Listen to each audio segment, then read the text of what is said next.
pasto napoletano usiamo poco lievito e lo lasciamo lievitare tante ore fuori frigo. Chi invece mette subito in frigo è perché mette tanto lievito. Per farlo lievitare in frigo serve tanto lievito. Non fate così. Allora, cronometriamo, 3, 2, 1, via!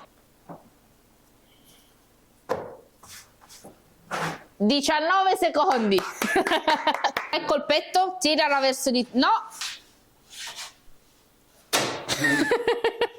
Deciso. È facile. Il problema è che è un gesto. Che va fatto tante volte. Guarda, anche solo con un dito, Stai alzando. Hai visto? Deve scivolare. Voilà. Attenzione. Voilà! Non farla andare oltre, ma tenerla sempre sulla pala, girare e tornare sempre allo stesso posto. Tanti pizzaioli fanno vedere la pizza contemporanea idratata all'80% in un forno a legna a 450 gradi ed è sbagliatissimo perché rimane cruda. Non sai come si fa, poi una volta che capisci ci riesci facilmente.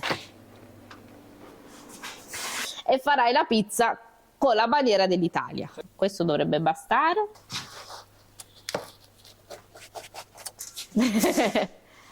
Andiamo in fondo, avanti, ok, lasciamo.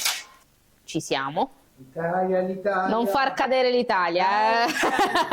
Quando è sottile e non c'è mozzarella, vedi? E questa è la pizza tutta italiana di Jean Paul. Ho creato per te Campione di Pizza in Casa, un percorso completo online, consultabile 24 ore su 24, 7 giorni su 7, pensato per trasformarti nel campione di pizza in casa. Clicca qui sotto per ottenere un prezzo speciale riservato ai primi 100 iscritti.